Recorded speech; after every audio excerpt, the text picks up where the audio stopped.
Vamos lá então. Eu vou abrindo então aqui a nossa live, que eu vou fazer de um modo diferente. Então hoje eu vou, em vez de estar respondendo as caixinhas de perguntas direto por vídeo, eu vou responder as perguntas aqui que me enviaram diretamente aqui. Então se tiver alguma dúvida também pode mandar pelo direct, ou pode também fazer pergunta para a caixinha, que ela ainda está aberta. Então se tiver alguma questão... Bom, eu vou começar respondendo já, que o pessoal também do TikTok já está aguardando ali. Então, vou respondendo as caixinhas então. Boa tarde, doutor. A família possui fazenda de mais ou menos 3 milhões de reais. Vale a pena fazer holding? E aí eu volto àquela questão que eu sempre bato na tecla seguinte. A holding pode nem sempre ser a melhor alternativa. O que a gente precisa é um assessoramento técnico, assessoramento profissional. Por quê? Porque holding é excelente, mas pode ser que o teu caso não seja holding. E é para isso que a família, a pessoa, ela precisa buscar esse assessoramento jurídico profissional. No caso da holding, olha só, a pessoa está perguntando então aqui, se tem uma fazenda, uma propriedade rural de 3 milhões de reais, se vale a pena fazer, mas não tem dúvida nenhuma que vale a pena fazer. Não só para quem tem uma propriedade rural, para todo mundo que tem patrimônio, e não só um patrimônio tão grande, tão significativo. Mas, pensa bem, uma atividade rural, uma fazenda de 3 milhões de reais. Quais os benefícios que essa família pode ter com uma holding? E aí, quando a gente fala em holding, a gente tem que ter muito claro isso. Quais são os benefícios que a holding traz? Neste caso, tem uma propriedade rural, 3 milhões de reais. O primeiro benefício que vem à mente, sempre, a questão do inventário. A holding tem vários benefícios, mas a questão do inventário ela é primordial. Porque hoje vocês sabem a questão toda tributária, mas também outras situações que acontecem dentro de um processo de inventário. As brigas, desentendimentos, a demora, a burocracia de um processo de inventário. E aí pensa na questão do inventário, o pior de tudo o que é?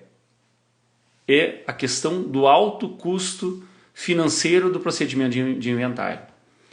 Aí dependendo do estado, da federação que você está, aqui no caso do Rio Grande do Sul, nós temos então uma tributação hoje máxima de 6% no valor de mercado. Então, se nós imaginarmos, até vou pegar a calculadora aqui, ó, pensa bem, um patrimônio de 3 milhões de reais, qual que vai ser o custo só da guia de ITCMD para pagar este inventário? Então pega lá 3 milhões de reais vezes 6%. São 180 mil reais só de imposto de herança, o ITCMD. Esse gasto de 180 mil reais é algo que a maioria das famílias não tem esse dinheiro para pagar um inventário. E no caso da holding, ela vai impedir que um dia tenha que passar pelo inventário, é a primeira coisa.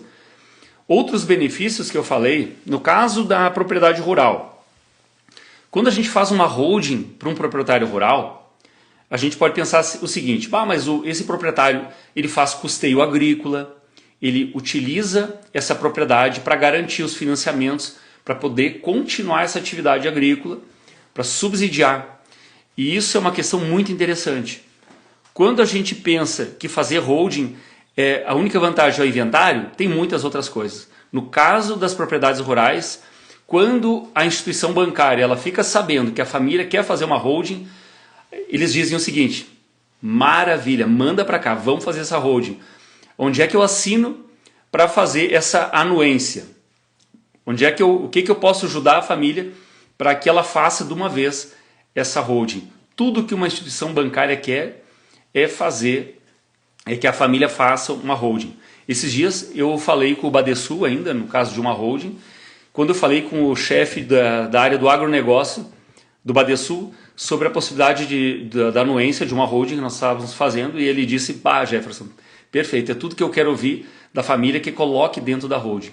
Porque se essa família tiver um inventário, tiver qualquer contratempo, pode ser um problema na hora que o banco pensa isso, na hora que tiver que executar uma cédula rural, alguma coisa. Então, a holding é uma segurança para a instituição bancária. Então, para uma família que tem um patrimônio de 3 milhões de reais e tem uma atividade rural, é imprescindível ter um planejamento por holding.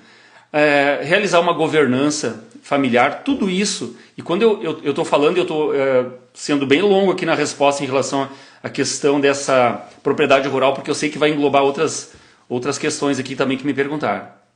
Então, propriedades rurais, é essencial ter uma holding para a continuidade da atividade rural, para que a família estabeleça uma governança familiar que vai proteger aquela atividade que muitas vezes está na mão do patriarca, da matriarca. Então, uma atividade que já vem assim de geração para geração, e para que aquilo seja mantido e continue na família, é muito importante ter a governança familiar estabelecida, organizada em papel, para que as instituições saibam disso, que tem essa governança.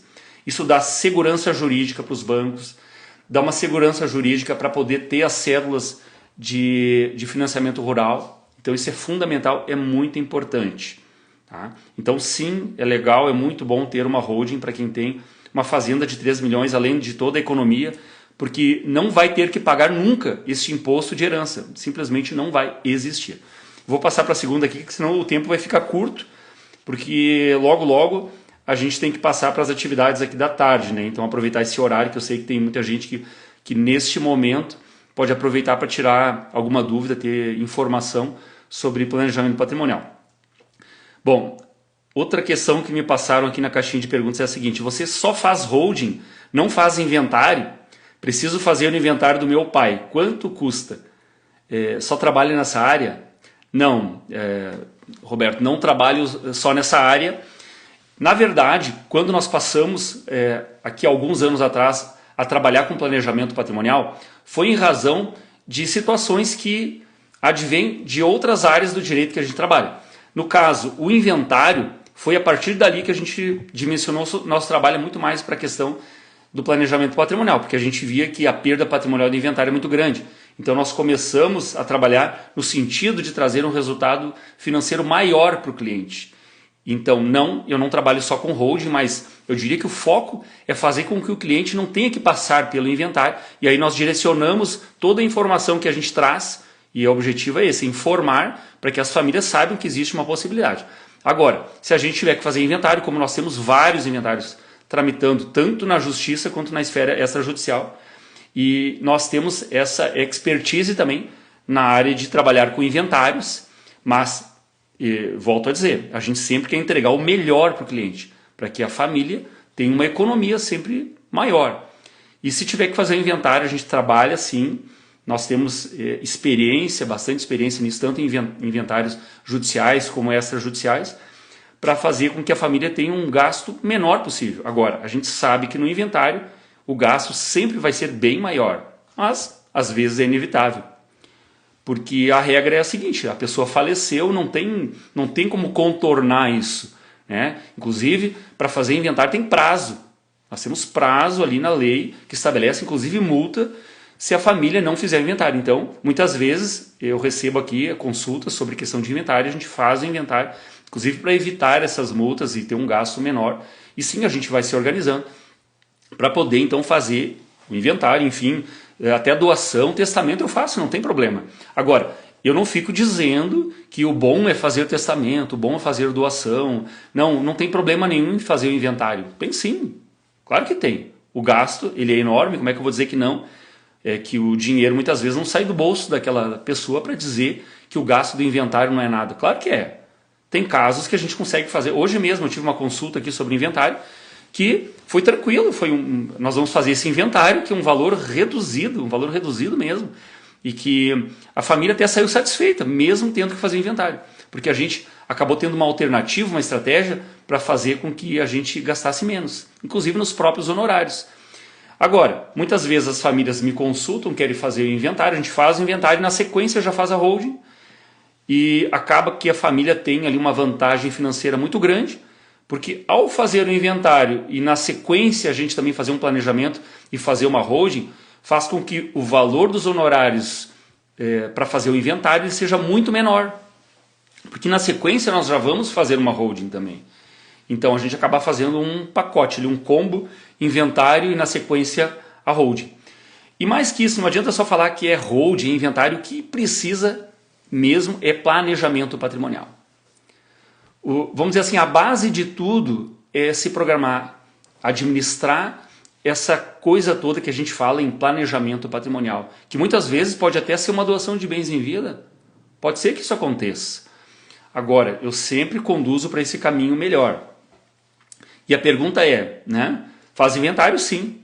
Preciso fazer o inventário do meu pai? Ok, sem problema nenhum. Quanto custa para fazer? Aqui que, que começa a morar o problema.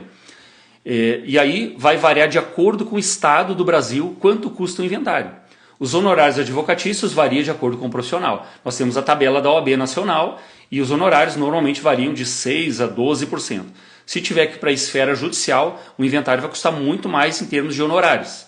Imposto também. Tem estados que têm um imposto mais reduzido, como lá no Amazonas, que tem um imposto menor hoje, mas vai aumentar. E aqui no Rio Grande do Sul, que eu gosto sempre de dar o exemplo onde eu estou.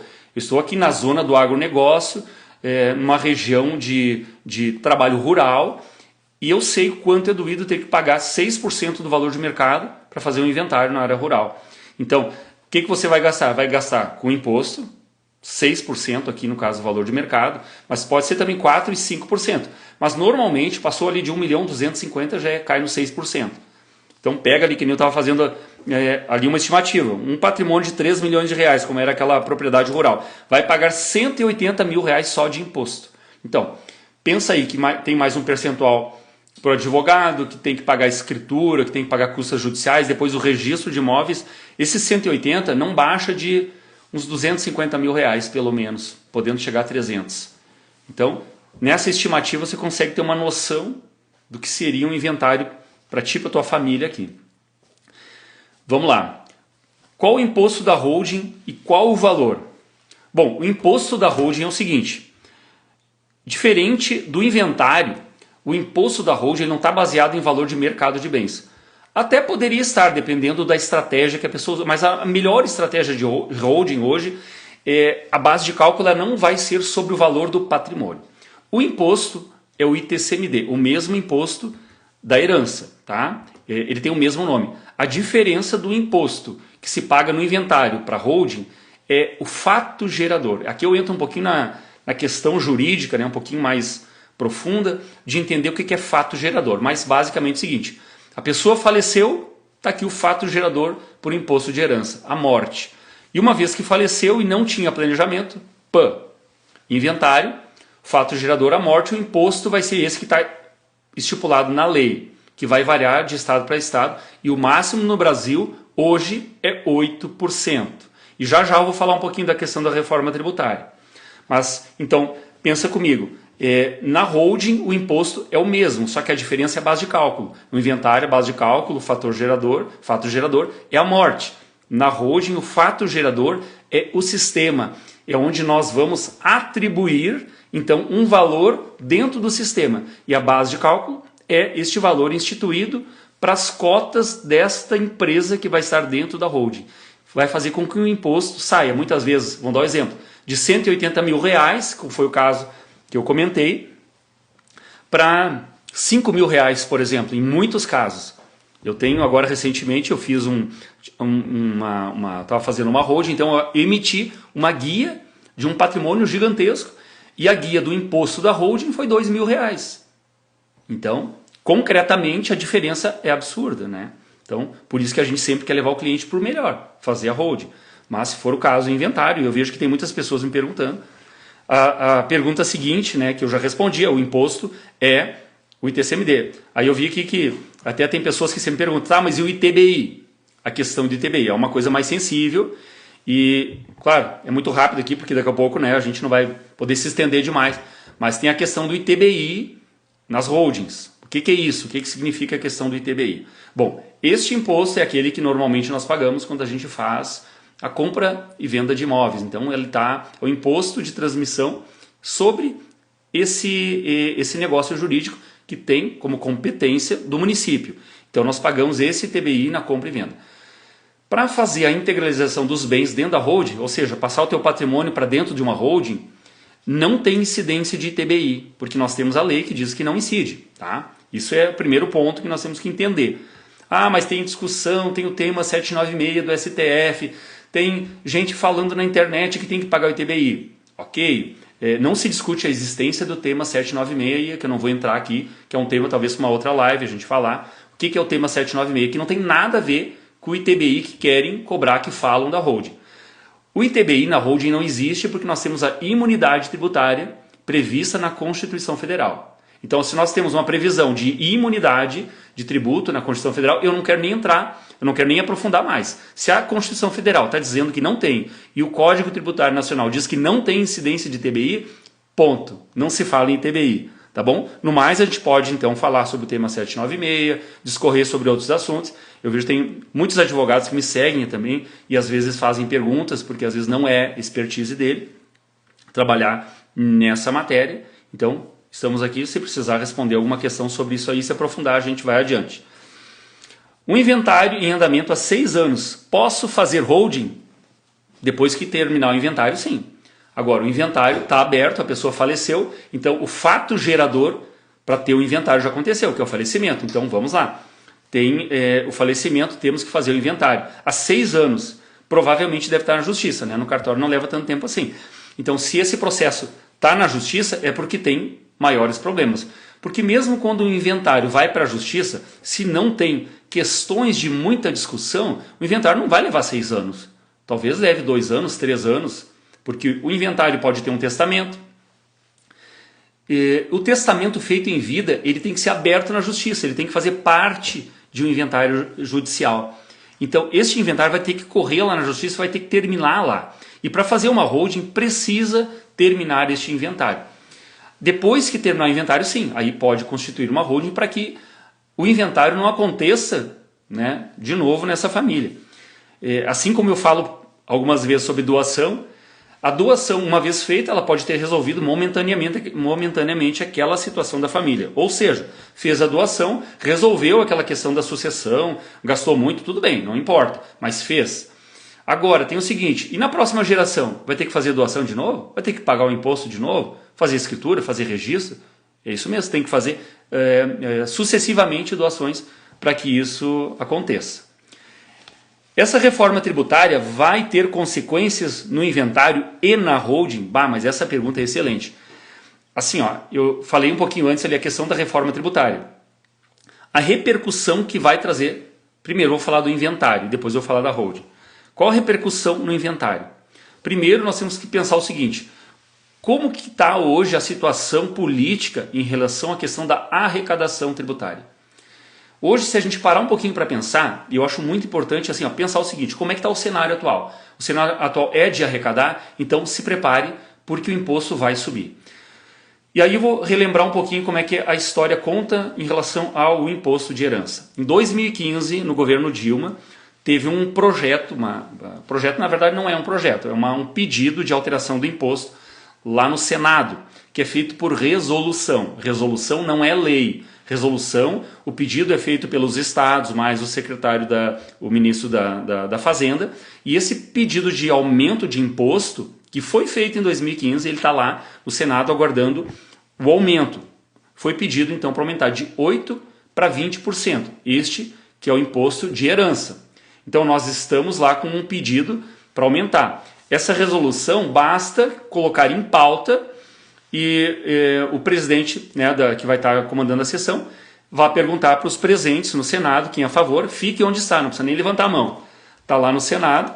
Então a resolução ela não precisa voltar para a Câmara dos Deputados, não tem. É ali no Senado, aprovou, está aprovado, e já no exercício seguinte, ou seja, no próximo ano já começa a ter validade. E por que esse projeto de aumento de TCMD não veio?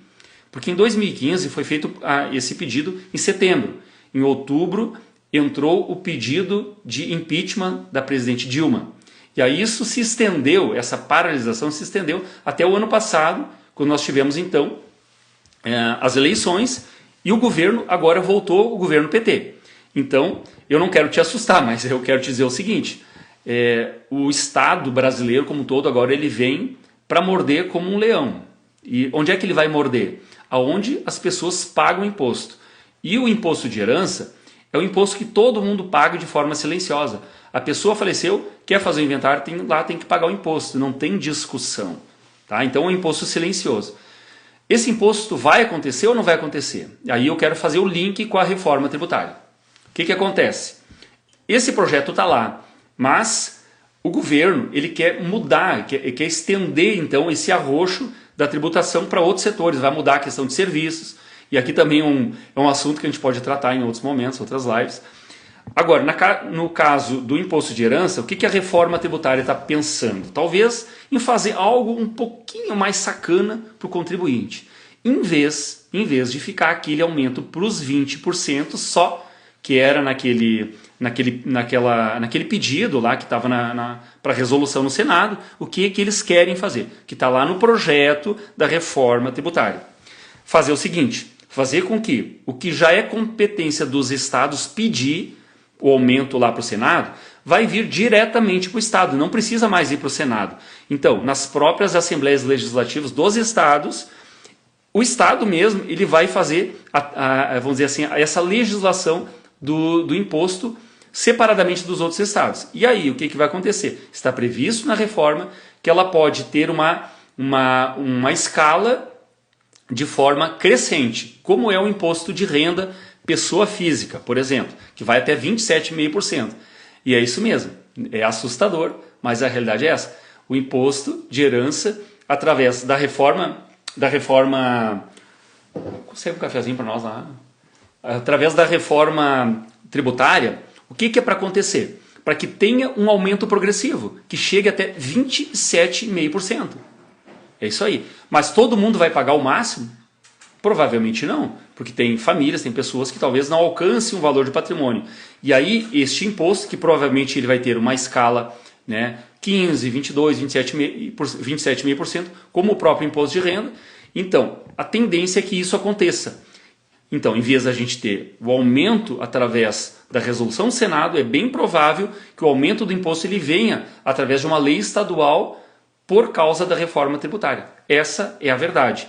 E aí as pessoas vão se questionar, mas como assim? Se chega a 27,5%, quem vai fazer inventário? É que o governo, as pessoas falam o seguinte, e tem inclusive um vídeo do Haddad falando sobre a questão do imposto de herança. Ele diz que é um absurdo como o imposto é baixo no Brasil. E ele dá como exemplo outros países que têm imposto de 40%, 50%, até 60%, como é o caso do Japão. E aí eu te pergunto o seguinte, nesses países quem é que paga esse imposto? A resposta é a seguinte, ninguém. Ninguém paga esse imposto. Porque a faixa de isenção ela é muito grande. Ela chega a ser uma faixa de isenção milionária, como nos Estados Unidos, que a faixa de isenção, se eu não estou enganado, acho que é mais de 10 milhões de dólares. Então, quem tem patrimônio até 10 milhões de dólares, mais ou menos, não pagaria esse imposto. 12. Ah, obrigado. Não tem café, mas tem chimarrão. E aí o que vai acontecer? A faixa de isenção aqui no Brasil ela não vai ser uma faixa de isenção como em seus outros países. Então, acaba que toda a classe média, quem tem patrimônio, que parte, vamos dizer, de 200 mil para cima, vai ter que pagar 3, 4, 5, 6%, 10, 15%, chegando até 27,5%, como é o caso de muitas famílias que têm um patrimônio maior.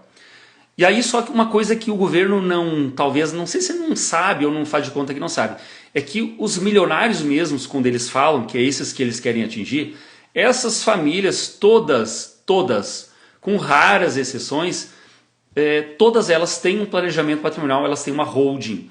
Elas são famílias que há muito tempo já têm um planejamento patrimonial. Então elas não acabam sofrendo a incidência desse imposto.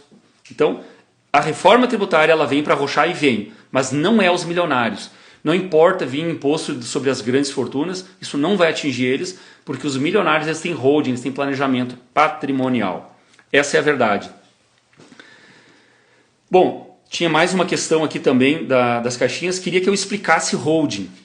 Bom, para eu explicar holding não é difícil, é simples, e eu vou te resumir em poucas palavras. Holding é o planejamento patrimonial, é o que tem de mais eficiente em termos de planejamento patrimonial. A holding, ela faz com que uma família tenha inúmeros benefícios ao se utilizar desse planejamento. Entre eles, a família faz a holding, não vai ter mais inventário. Claro, a não ser que queira deixar algum patrimônio de fora. Em alguns casos fica alguma coisa de fora, algum investimento, a depender da estratégia. Mas é um planejamento que tem vários benefícios. Evita inventário, faz com que não tenha o imposto de herança, tenha o ITCMD, só que tem outra base de cálculo, como eu falei. Traz benefícios como proteção patrimonial, que uma vez que o sistema é feito com segurança, de forma completamente lícita, não vai ter problema com penhoras, com processos judiciais que queiram buscar este patrimônio. Proteção patrimonial, vai trazer uma organização, a sucessão ela fica toda pronta em vida. E para ter uma holding, o que precisa? Eu diria que basicamente 2 pré-requisitos. Primeiro, ter patrimônio em geral. Não é que tem que ter um patrimônio milionário. Eu sempre costumo dizer, na faixa de 800, 1 milhão para cima, começa a valer muito a pena. Quase que é obrigatório ter uma holding. E aí o segundo requisito é ter alguém para quem deixar este patrimônio, para organizar a sucessão deste patrimônio. Tá, mas eu não tenho herdeiros, eu sou sozinho, ou eu e a minha mulher, nós temos esse patrimônio, eu não tenho herdeiros, nenhum, não tenho pais, eu não tenho descendentes. Bom, você pode eleger alguém, enfim, quem quiser para colocar este patrimônio. E quando eu falo não ter herdeiros, é o seguinte, não é ter irmãos, primos, etc. Esses são herdeiros colaterais. Quando eu falo herdeiros, são aqueles herdeiros que a lei diz herdeiros necessários, que são os ascendentes, os descendentes e, por enquanto, o cônjuge. Porque está em discussão ainda aí essa questão do cônjuge, que estão falando em tirar o cônjuge como herdeiro necessário. Então, para fazer holding, basicamente, eu diria que são esses 2 requisitos. O patrimônio e também ter alguém para quem deixar. Enfim, resumindo, para ter holding, a pessoa tem que ter realmente uma ideia de sucessão, organização, governança familiar, ou a família tem uma empresa, quer organizar. E aqui eu já vou emendar na outra questão, que era um empresário perguntando, no meu caso, eu tenho uma empresa, e como é que eu vou fazer essa organização? Porque nós estamos em 3 sócios, e a gente gostaria de fazer, se um faz, o outro não faz, como é que fica isso? Né? A questão da holding. E aí, para o setor empresarial, eu diria o seguinte, a questão da holding hoje ela é essencial mesmo, para questões também de administrar a empresa, porque se um sócio vem a falecer, tem que fazer inventário. E o inventário não é sobre o valor das cotas, é sim sobre o valor patrimonial. E os estados estão cada vez mais interessados nessas empresas. Por quê? Porque se em uma época anterior não tinha esse foco na questão do valor do patrimônio que tem dentro das empresas, hoje não. Hoje o Estado, ele, assim como ele já tem muitas informações, na hora de fazer a informação, para emitir o imposto, para fazer o imposto na herança de uma empresa, todas as informações patrimoniais têm que ser lançadas e o Estado vai fazer então esse cálculo do imposto sobre o valor verdadeiro do patrimônio que tem na empresa. Até mesmo sobre o valor, aquele valor do que vale essa empresa, sabe? Porque às vezes o valor das cotas pode ser 5, 10, 15, 20 mil, mas pode ter 1, 2, 5, 10, 15, 100 milhões em patrimônio dessa empresa, em ativos patrimoniais. Então isso é bem interessante. Vamos para mais uma aqui rapidamente. Dr. Jefferson, gostei dos seus vídeos e das explicações diretas, mas fiquei com uma dúvida. Teria como evitar ou reduzir o ITCMD em doações ou causa-mortes? César. Bom, César, é o seguinte, assim, a questão de reduzir o ITCMD, na verdade, não tem como. Por mais que o profissional queira apresentar um plano, quem vai determinar, no caso de um inventário, por exemplo, é a lei que determina o pagamento disso. Diferente da holding, que a estratégia aplicada dentro da organização da holding faz com que a gente possa ter um imposto muito menor.